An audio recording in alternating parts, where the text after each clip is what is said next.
Hello दोस्तों, तो मैं आ गई हूँ आप लोगों के लिए अंजलि की ये प्यारी सी वीडियो क्लिप लेकर के, जिसमें आप लोग देखने वाले हैं इनका एक Bhojpuri act.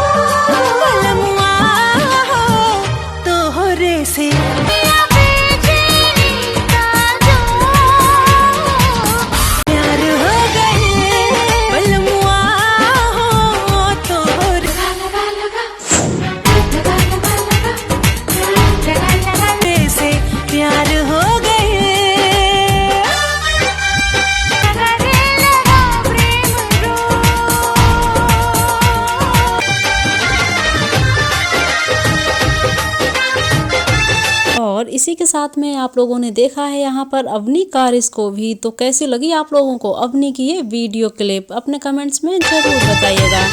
Thank you so much.